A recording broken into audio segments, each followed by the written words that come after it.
Eric B's Daily Vlogs. All right, another episode of the Daily Podcast with me, Eric B. I got Mr. Harold Nieves Fisch coming in today from the Fox TV hit show with the cleaning lady. So as we always do, let's get this on the other side of the break. So let's get this started.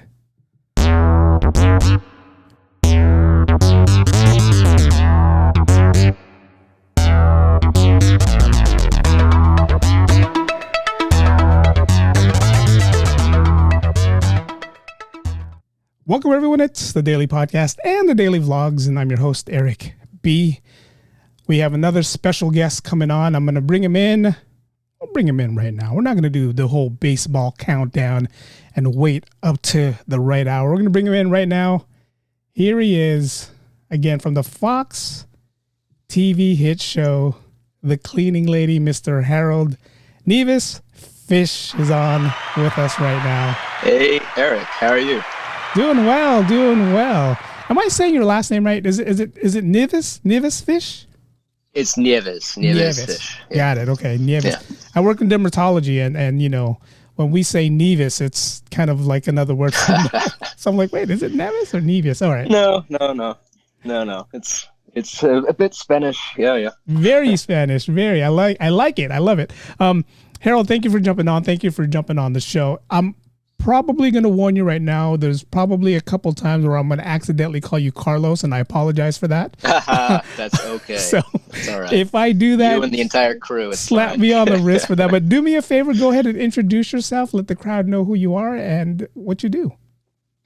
All right. Hey, everybody. My name is Harold Nieves Fisch. I am an actor, director, and writer. I am currently out in Los Angeles, and beyond that, I do anything I can, and I take care of my lovely fiance and my two dogs, and I try to book more acting jobs. That's what I do. There it is. Carlos from the cleaning lady. Great minds think alike. I like your background because it's kind of like what I have right now. It's just a different color background. Yeah, right. You know, I figured I might be matching today. Why not? Yeah. We didn't plan this, guys. So if you guys are watching, this was not planned. It was one of those. I research. I see what you do. He's seen a couple of videos. I should have flipped it around and do a different background. Harold, thank you for jumping on, man. It was kind of a, one of those cool things. And it's kind of sad moment right now because the past couple podcasts and interviews I had, a bunch of you guys lined up, and as of now, you're the last one on the show that I have. Okay. So it's kind of, like that whole, what am I going to do next week? I do have a couple of people that I'm talking to that I'm still trying to, try to get on the show, but we got to, confirm and commit. And I don't usually say who I'm having on until I know for sure they're coming on the show. But thank you for jumping on. And let's start off with the questions. What got you into acting? Yeah, sure. What got me into acting? I grew up in a really small town in South Texas. I grew up in a town called Harlingen outside of Brownsville on the border. Okay. I went to public schools, and, it was a kind of impoverished town, and it's doing much better these days, honestly. But growing up, I didn't have a lot of options in terms of arts and things like that. I mean, everybody I knew either played football or soccer, and that was pretty much the only things that we can do. I kind of lucked out, though, and I found myself in this school with this theater teacher that was just really, really impassioned and a little crazy. And I just kind of followed her lead, and I got myself into this speech, drama, and debate program. I don't know if any of your listeners did speech, drama, and debate. But I got very big into that when I was in high school. I was very competitive. I did, the weekend competitions for theater and for Lincoln Douglas debate and student congress and things like that. Wow. So that was my first start, and really it just became kind of this chip on my shoulder growing up in South Texas to sort of to make it and to sort of get to a place where I can have the same opportunities as people I watch on TV. Wow. Okay. So I just kept pushing, man. I went into high school. I went to college. I got a degree in writing, but I pretty much blew off college so I can pursue acting. Yeah. I found a great teacher in the Austin area. I went to the University of Texas. I found a great teacher in the Austin area, and I studied acting very seriously for many years. And I just kind of became obsessed. And a little competitive. It certainly is something I need to work on. But it's been a fun little life, and I was doing it out in Austin for many years. I started out professionally in 2011. I booked a TurboTax commercial. I think it was my first big job, and then I've just been kind of following it ever since. Good. I mean, it's one of those things where you had a passion, that you had the niche, and you followed it, you pursued it. What brought you over to LA from Texas? Well, it's a bit of a complicated story. I was always trying to get my ass out to LA. I really was. The Austin scene was really fantastic for a long time, and it's still like a place I still go to work. I'm going back to Austin in like a month for another film project. Nice. It's a very indie space out in Texas. It's still not quite as a piece of the industry like places like Atlanta and Albuquerque are now. Yeah. So it was always a struggle. It was always kind of trying to claw your way in, trying to sneak in, trying to figure out ways in. So I loved my time in Austin, but the jobs were starting to get kind of scarce. The opportunities were getting kind of hard, and then COVID hit. So I attempted to move to LA. My first time trying to move to LA was March 2020. I think it was like March 10th. I arrived at a little apartment I was renting in West Hollywood, and within like 4 or 5 days, the world was starting to crumble around me, and I had to readjust my plans. But yeah, March 2020 was my first arrival in LA, and then after that first 3 months after that point, I kind of lost a lot of the work I had in Texas. Things were starting to kind of crumble because of the pandemic. So I took my chance, man. I packed my bags, I sold a bunch of stuff, and got my 2 dogs, my fiance in the car. I begged, I pleaded, I bargained, and we all made a move to LA. Nice. Now, this was a couple of questions I had in the past also. For an actor, especially someone like you who wants to do everything that you just moved here, and you moved right in the middle of the pandemic. 2020 was the worst year for everyone, not just actors, but for everyone in general. How did that play in your personal head? Like, I need to move to LA, but everything is shut down. Productions was pretty much shut down. We couldn't even go to the movie theaters. How did that motivate you? Or, how did you find a way to motivate yourself to say, you know what, this is going to pass and I'm going to do this? It's funny how this stuff works, right? Like initially it was terrifying, right? Yeah. I mean, everyone's life got affected. But it kind of quickly, I quickly realized that, a harsh downturn for some is an opportunity for others. Yeah. And working and living out in Texas, I was already very used to how the industry is now working, which is by, tape auditions and self-tapes and, Zoom callbacks and things like that. I was already doing that, because I was out in the sticks, essentially. Yeah. So I kind of figured that out pretty quick. I figured out, that in-person auditions are a thing of the past. I actually had my first in 2 years, like a week ago. It was weird. But yeah, so I figured this out. I figured out that tape auditions were the future, and I just started doing it, and I started getting really comfortable with it. So I have, my tripod. I have this background here in my room. I started, doing tape auditions all the time. And it became if the new status quo for me was comfortable. It was something that I was okay with. And, like I said, a lot of the stuff that was keeping me in Texas, a lot of those jobs, a lot like other actors, I had like 3 other jobs to keep myself going here. Yeah. So once all those were gone, I had, nothing to lose. So I had more time, more energy. Ooh, we lost your audio there. We lost the audio. Can you hear me? No, We lost his audio. There you go. These things are busted. Okay. There you go. There you go. Okay, so Can you? I can hear you. you can hear me now? Yeah, and I can hear you when you had them off. All right. So yeah. Yeah. So we were talking about. If they stay here. So you're talking about the Go ahead. the auditioning and all that, and having to deal with the COVID. So I mean, a good thing came out of it. I mean, you like you said, Absolutely, you're used to for me, the at least. you're used to the Zoom, you're used to all that, and when you got the call to audition for the cleaning lady, a lot of that was pretty much Zoom, also, right? Mm-hmm. Oh yeah. How was that for you? Yeah, that was actually back in 2020. November was my first audition for a cleaning lady. And actually, it wasn't for Carlos. It was for Tariq, or Naveed's character's son, Oh wow, okay. the one that gets sent to Armenia. Yeah. I really liked the part. I was into doing it. But I didn't hear back from them for another maybe 6 months, I think. And then I had a series of other auditions for kind of small parts or parts I didn't really see as large.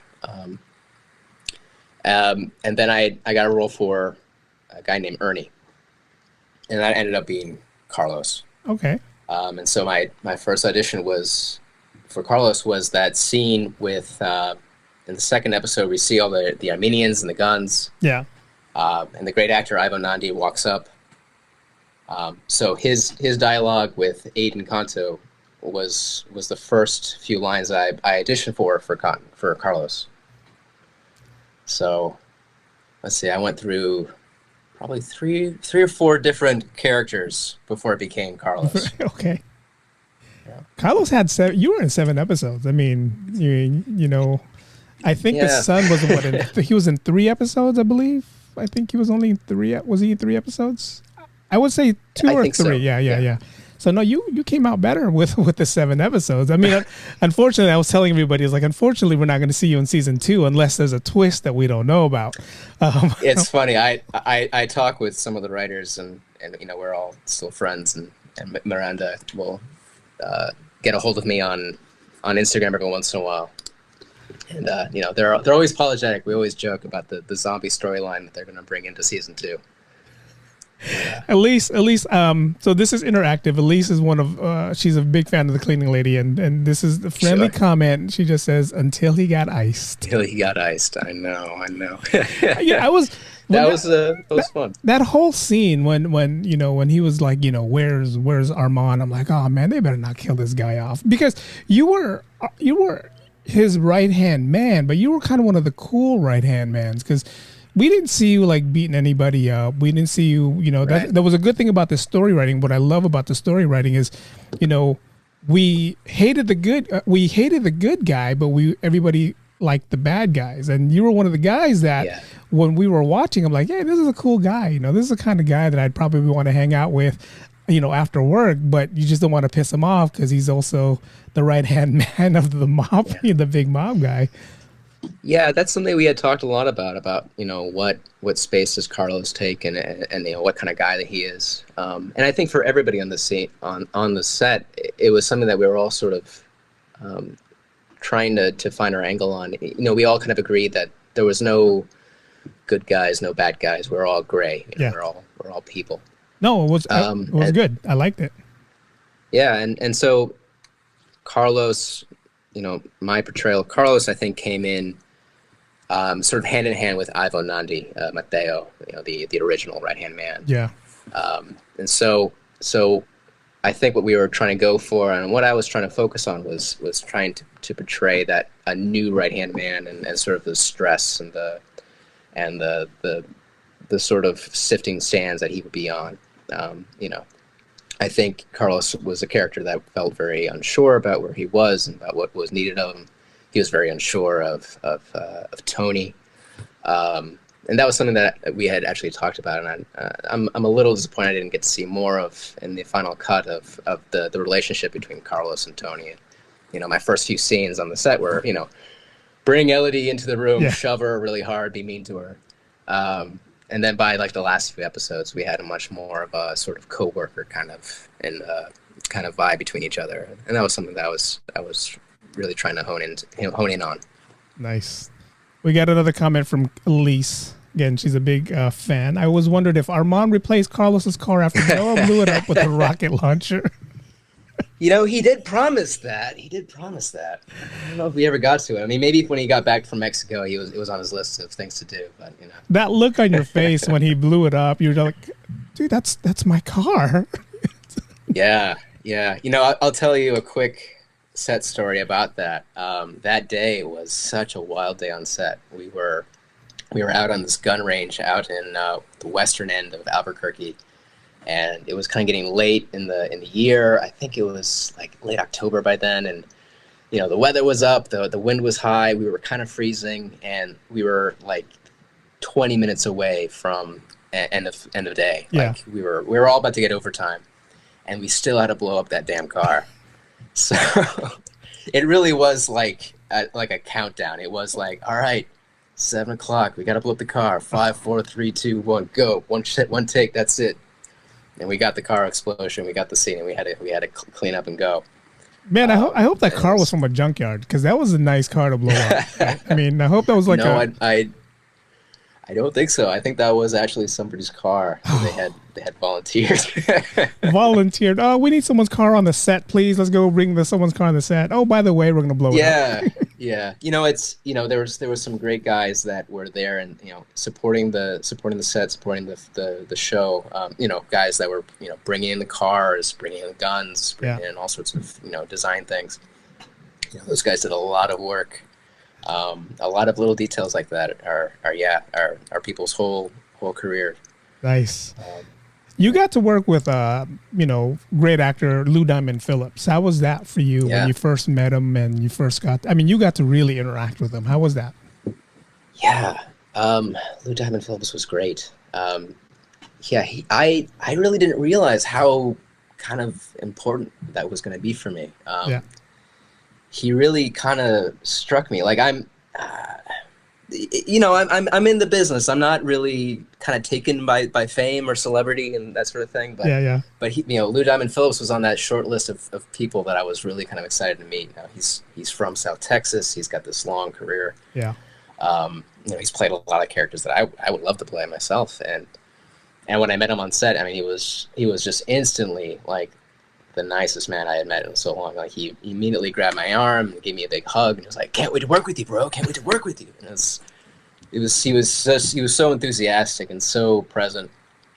And then we spent so much time. It was just another one of those days. You saw that scene. I guess 3 or 4 when he's tied up there. Yeah.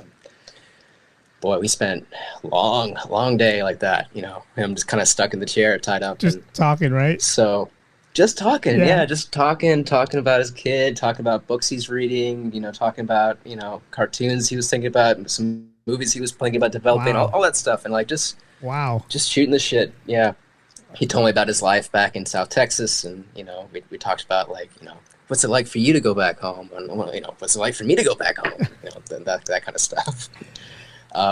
He really was just the sweetest guy. And I mean, just that, just that work of kind of, I'm a young actor, I'm new in this world, all that stuff. I mean, but just all that work he did of just kind of coming down to my level and bringing me up with him was so generous. How important is that to you? How important is it to have someone like Lou Diamond Phillips speak to you as an equal? Because you always hear horror stories of actors who looks down on other actors and they say you're not at my level, so I'm not going to speak to you. But he actually spoke to you, not at you, and he spoke with you, which we always hear in the business that's always important to you guys, especially a young actor like you. How important was that to you?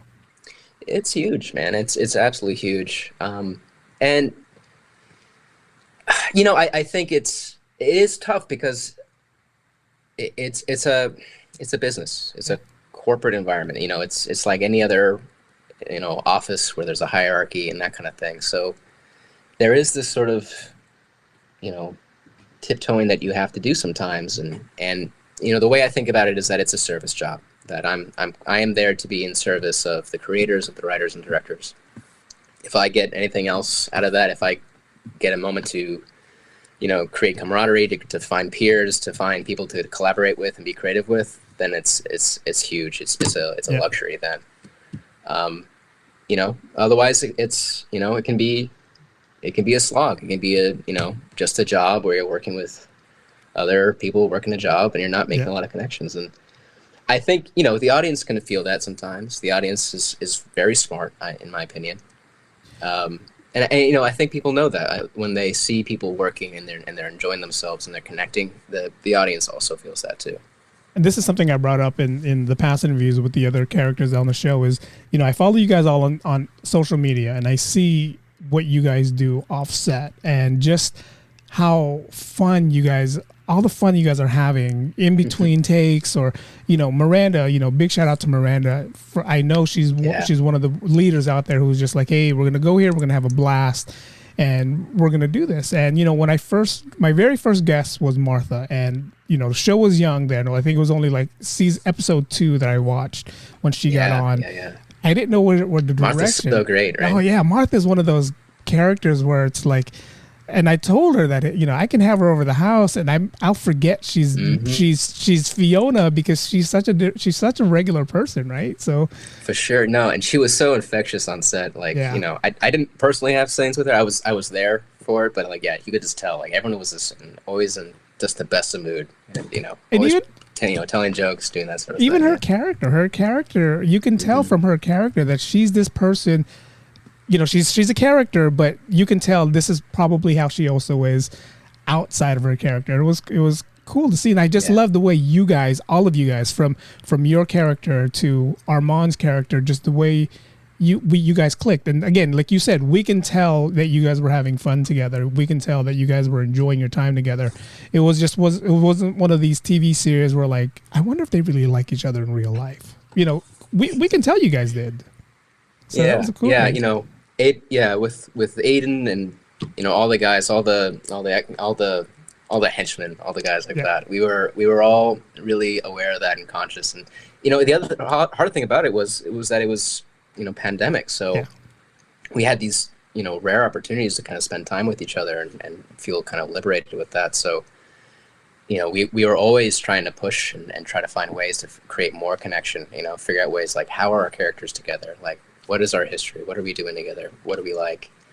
And just trying to find little things like that, like trying to find like a little bit of a physical language that we can share with each other and things like that. No, it was good. It was very entertaining to us, and we felt each and every character. And me personally, when I watched it, I was just like picking each and every character, and I'm like, God, you guys are putting your heart and soul into these characters, and it was good. And I want to say I want to see you in season 2, but again, maybe in a flashback. I got a twin brother out there. You never know. Hey, you never know. Carlos has a twin brother named Carlo, right? Carlo, exactly. Carlo. Yeah, he works for the FBI. His little mustache. There you go. Hey, we can make it work. It's a TV. Right. Miranda, help, get on it, please. Miranda, get on there. What's one character, if you had to pick a character, any genre, any movie, what character or what movie would you say, hey, I want to do this role? It could be either play or a movie. Oh, easy. I want to be on Star Trek, bro. I'm here for sci-fi, really. Nice. I've been, still in the pandemic. We finished all of Star Trek Next Generation, all of Deep Space Nine. We're hesitant to get onto Paramount Plus, but we're gonna do it. Alex Kurtzman, let's do it. But yeah, I grew up watching those big '90s sitcoms and TV shows like that. So I love the characters that are in Star Trek, the commanders, and Captain Jean-Luc Picard is this sort of hero character that I see as this sort of archetype that I would just love to play one day. Wow. And yeah, like I think right now too is one of those moments where true escapism, stories that are really out there and wild and creative is really attractive to me, and that's something I'm looking forward to in my own career. CBS is showing Star Trek right now, right? CBS has. Oh yeah, they got lots of Star Trek right now. There They you got go. like 3 or 4 different series. Yeah, There you go. We can have Carlos. I was going to call you Carlos. yeah. We can have Harold on Star Trek. I would You love can to see have Carlos on Star Trek too. You know, beam him right up there. Why not? that. Star Trek or Star Wars? Are you more of a Star Trek fan? Are you more of a Trekkie than? You know, that's a good question. I gotta say, I'm much more of a Trekkie in my own personal life. I love Star Wars. I do. I get it. I love it. I big respect. Seen it all. Done it all. Yeah. Been to Disney. But for me, I think, yeah. I mean, like it's just a sweet spot. It's what I grew up with. You know, it's the cherished memories of sitting on the couch with Dad, and that kind of thing. You just jinxed yourself because now I can hear Disney calling you and saying, hey, Harold, we need you to play on the Mandalorian season, 3 coming up, and you're gonna be like, oh man, okay. That's how the business works. You put it out there. You want this thing, then you get something slightly adjacent to it and to the left. But, It's kind of like I think of it as kind of like football. It's kind or sports, right?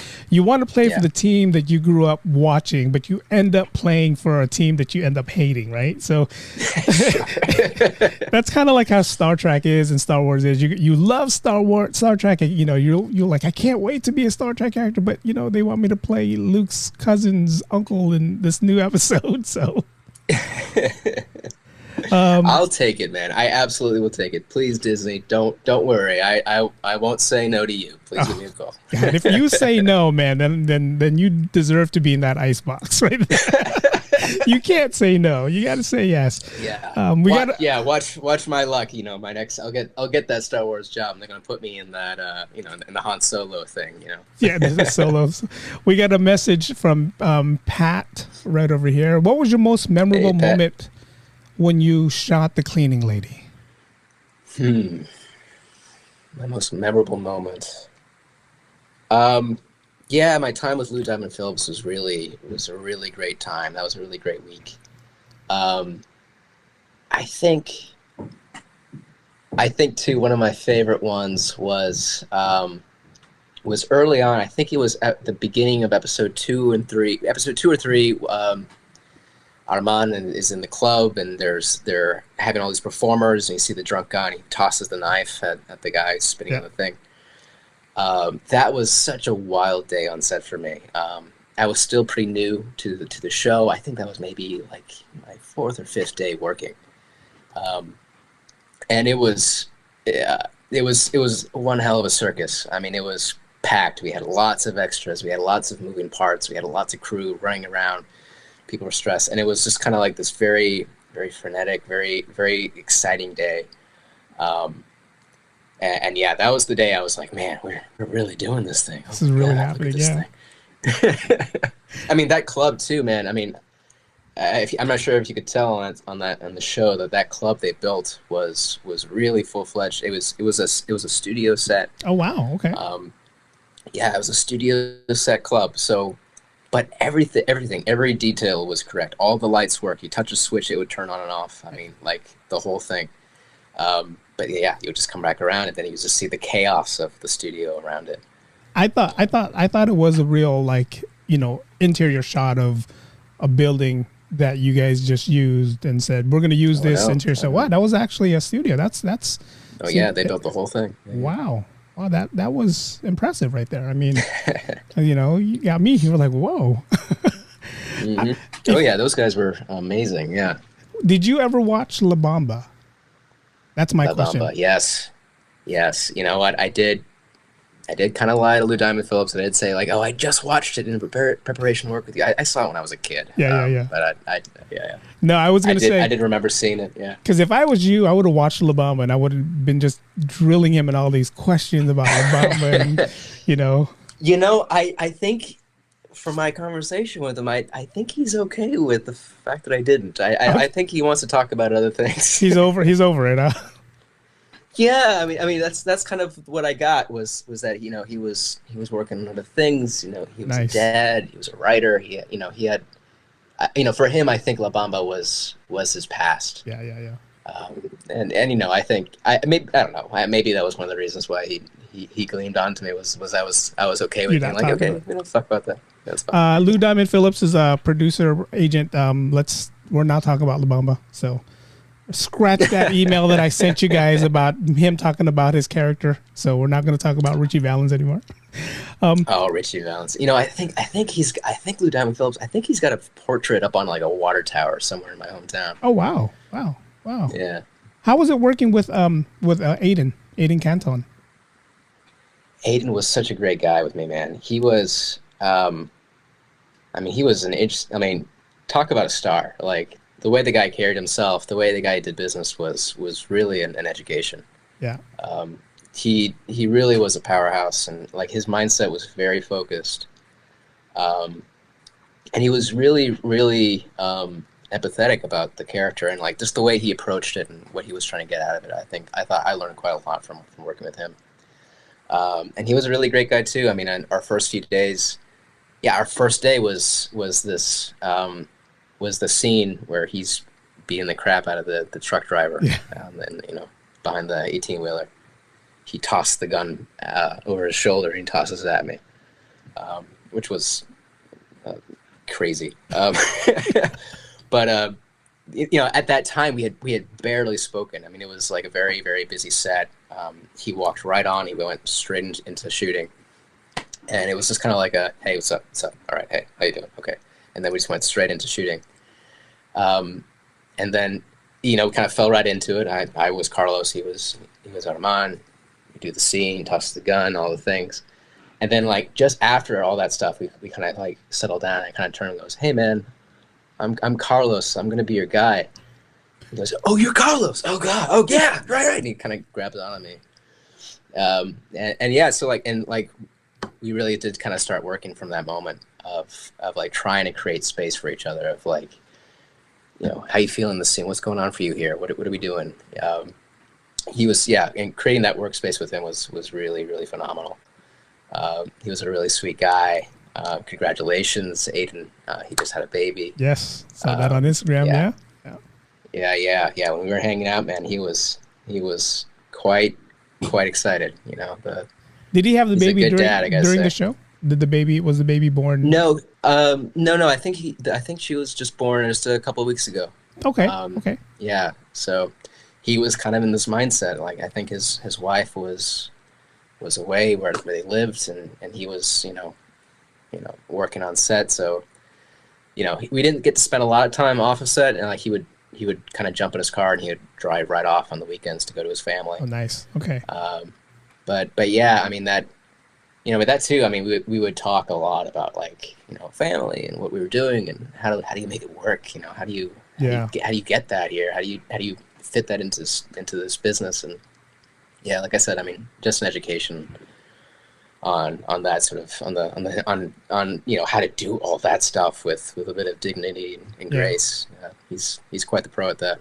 You sound like you have a very supportive fiance for her to move all the way out to, LA. Yeah. How important is that in your career, in your acting career? How important is it to have somebody there that supports you with, all of this started for you as a dream and you're like, this is what I want to do. And you turn this dream into reality. And then here you are right now, one of, Fox's, to me, it's one of the Fox's biggest hit, how important is it to you that you have that support there? It's really important. Yeah. I mean, I think, one of the reasons why I like this work, why I like being an actor, is that it's something that's going to be with me my entire life. It's something that I can do until I'm decrepit and in a wheelchair. Even when I'm decrepit in a wheelchair, I can still do this job, hopefully. And having somebody with me that can support me and be with me and stand me while I'm changing and adapting and becoming another character and bringing that character into my own life, it means the world to me. Yeah. And it's not easy. It certainly is not easy to keep a stable relationship, to have a strong family, to do any of that stuff when you're, in and out of jobs, when you're on set for 12, 15, 16 hours for a whole week. All that stuff, was very challenging. Yeah. So yes, I am incredibly lucky. My fiance Amanda is really amazing. She was not my fiance when the show started. Oh. So we actually we got engaged just a couple of weeks after I got killed. Congratulations on the engagement. Thank you. I didn't really plan it. I mean, it wasn't like now that I got the show, we can finally get engaged. But it was kind of like, all right, I'm back home and we're getting settled, and I'm just so damn happy to see you and be back with our life and all that stuff. So, yeah, when I started, when I was a even younger actor, when I was in Austin and really struggling and working multiple jobs, it was such a challenge. It was very hard to keep a stable relationship, to be somebody that was worthy of a good fiance. So yeah, it's a thank you, Pat. Congratulations to you and Amanda. Nice.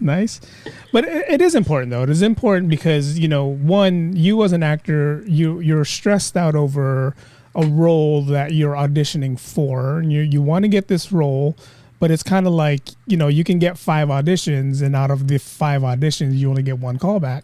So you need that person there to be that moral support and be like, don't worry, you'll get them next time, kind of thing, right?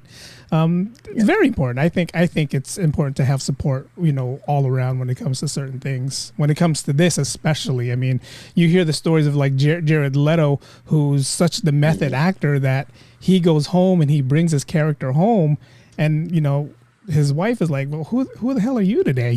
Kind of thing. It's right. It's difficult. Yeah.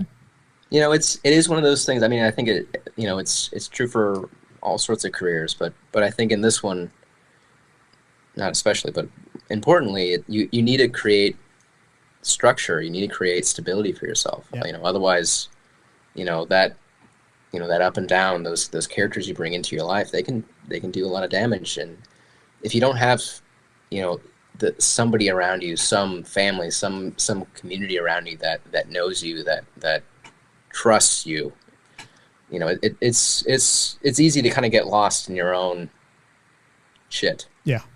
Yeah. Believe it. What's next for you? Yeah. What's moving? I'm sad that you're not going to be on season 2. I'll tell you that right now. Because the character, and I said this earlier, the character was such a lovable character that when that whole scene and, when, Eden's wife was like, what's that? And I'm like, oh man. Yeah. I'm like, oh yeah. It's like we kind of put 2 and 2 together, because before that you were getting beat up. They were like, where's Armand? And next thing you know, we see that on their kitchen floor. What's next for you? Yeah. I won't lie. I was a little disappointed that Carlos went out with the trash there. But I think it was something that we had talked a lot about on set, about what the end of Carlos would look like, and I think it was something that the writers were kind of struggling with too. Like, I think they liked the character. There was like a lot of opportunity for him to grow. Yeah. But I think too they were telling a story that was very harsh and violent and brutal, and they had to tell that story. Yeah. And now for me, I'm free to continue my work here. I'm back to Austin next month. I'm directing a film written by a theater writer from Texas. This great writer named Raul Garza. We'll be working on a small feature project together next month.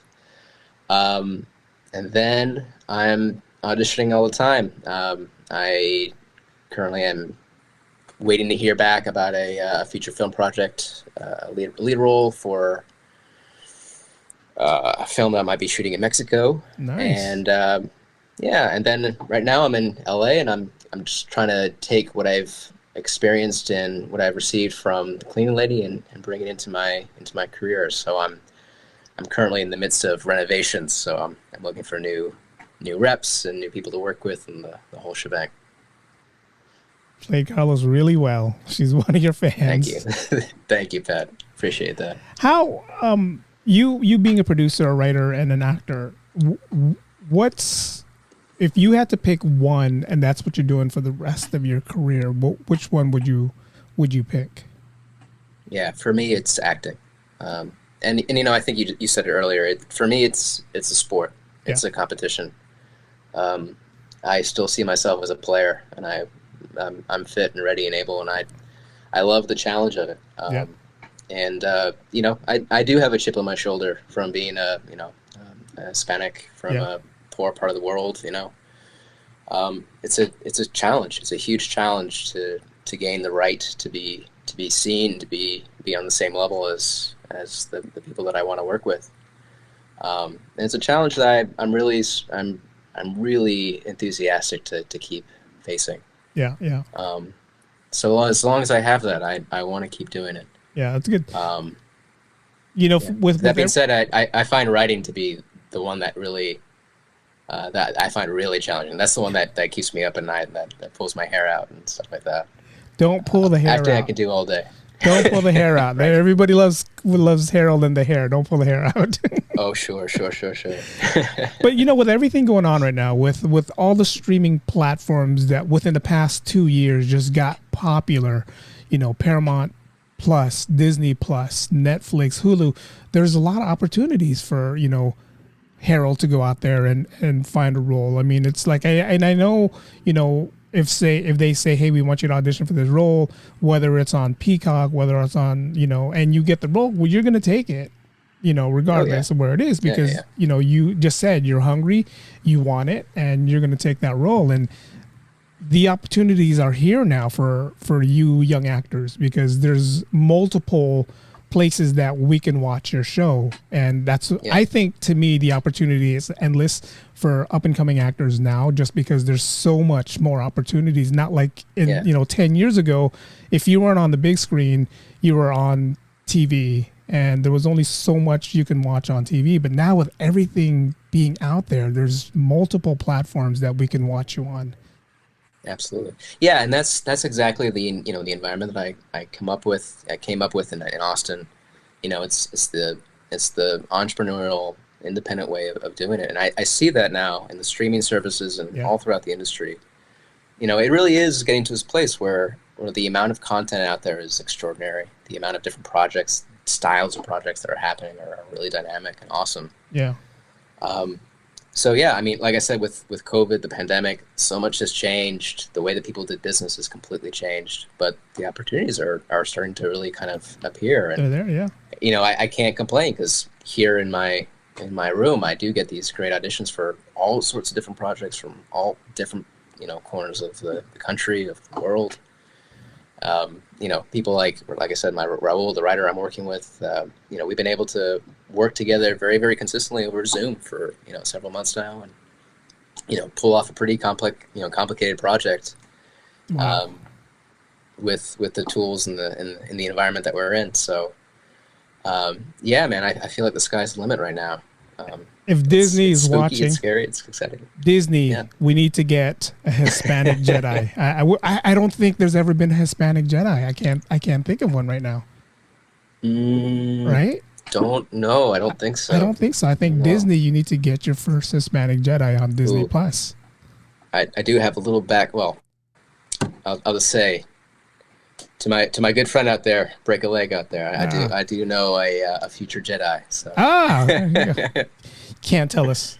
You can't. I can't tell you. I cannot tell you. Is it one of those things we'll see on Disney Plus in the next month or so, maybe? There is a good chance that you will be seeing a brown-skinned Jedi in the next 3 to 6 months. Yeah. Oh, well, God, you got me.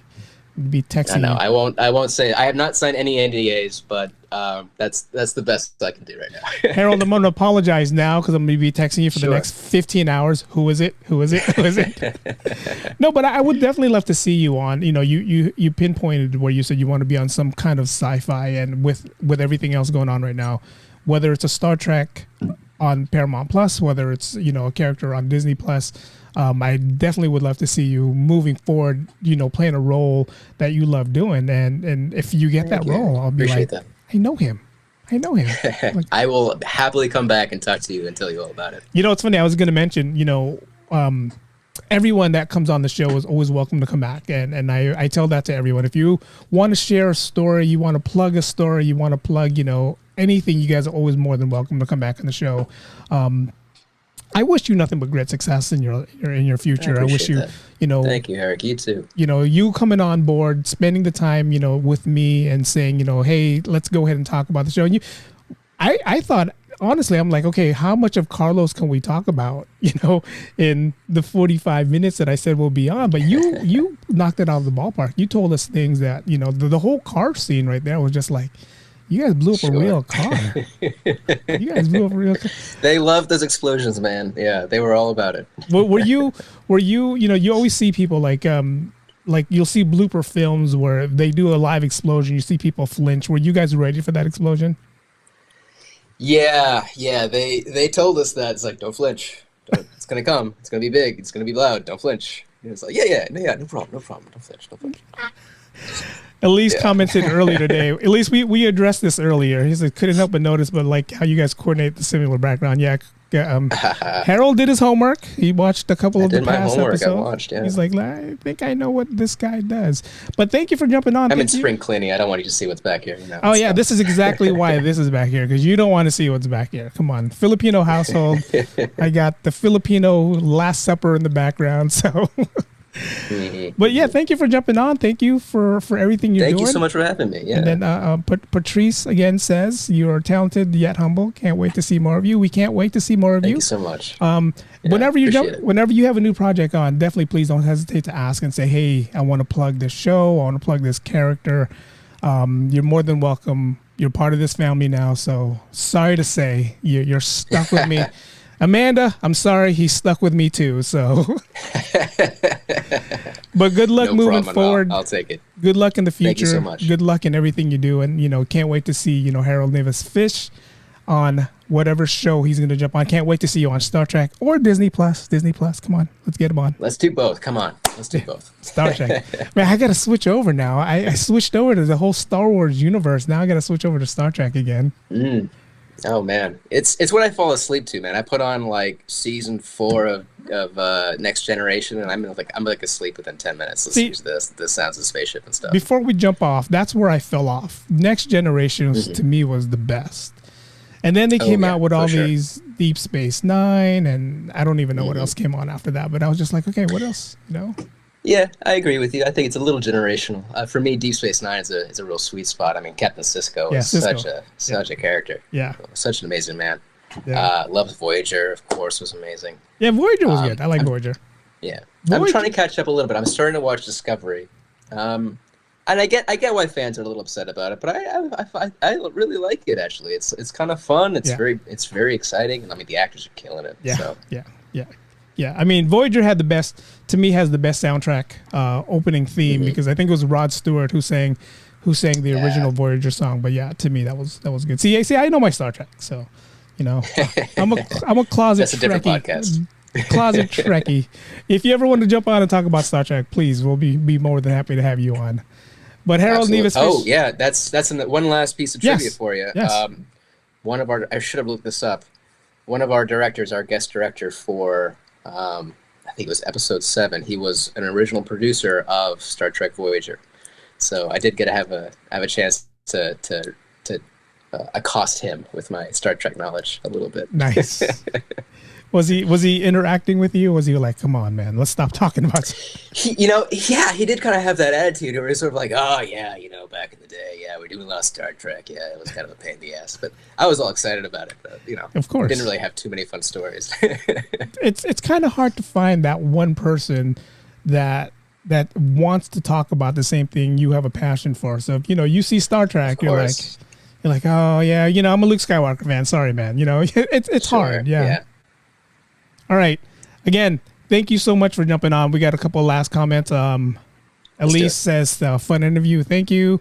Patrice says, good luck. And then Elise again says, love the Voyager musical theme. Best one of the shows. Yes. I'm a big, I'm going to go download the Voyager theme right now, right after this, so we can listen to it. Perfect. But Harold, thank you for jumping on. Thank you for coming on again. You're welcome here more anytime you want, and good luck in the future, and good luck with everything. And we can't wait to see you back on TV, movie, the big screen, and good luck with everything you're doing. Thank you so much, Eric. It's been a blast. All right. Good talking to you. Harold Nieves Fisch, everyone. Let's give him another round of applause for jumping on. And if you guys want to follow, you guys can have fun with this. Go check out this website right here. That's right. Hey, yeah, I do have a website. There Yeah, you go. check out There that it is. website. And he has different hairdos in there. And it's kind of like, you guys pick which one you guys like. I kind of like the Yes, long hair. please. I kind of like the long hair. Thank hair. you. Yeah. But Harold, thank you for It jumping stays on. until it falls out. Keep it, Thanks please. again. Keep it. Trust me, keep it. I'm gonna copy you. So the next podcast we do together, you can see my hair is probably longer than yours. So we'll see what happens. Perfect. All right, man. Thank you for jumping on. Thank you, sir. Talk to you soon. Take Talk care. again. All right, that was Harold Nieves Fisch with you guys. I want to thank you guys for jumping on. Thank you guys for always being interactive. That helps me out a lot. Helps me out with all the questions, with everything that's going on. But you can catch this again if you guys want to catch any of the shows. It's available on all the podcast platforms. So as soon as I upload and get everything on there, you'll hear it on Apple, you'll hear it on Google, you'll hear it on Spotify, you'll hear it on Amazon, you'll hear it there. And you could also again follow me on all my social media platforms, Twitter, Facebook, Instagram, and you can follow me on YouTube, Eric B's Daily Vlogs. You can see that right here on my mic as well. But thank you guys for being interactive. Thank you guys for always jumping on, and thank you guys for being who you guys are. And I appreciate you guys. Harold, thank you for jumping on again. And until next time, I'm still working on another guest from the cleaning lady. Working on it. We're trying to figure out how we're going to do it. I'm not going to tell you who. I don't tell you guys who it is till I get a date locked in. But it's not Hayek and it's not Armand. So sorry, ladies. It's not those two. But we're working on it. We're figuring it out. And once we get that figured out, you guys will know. But until next time, thank you guys for watching. The live stream has ended.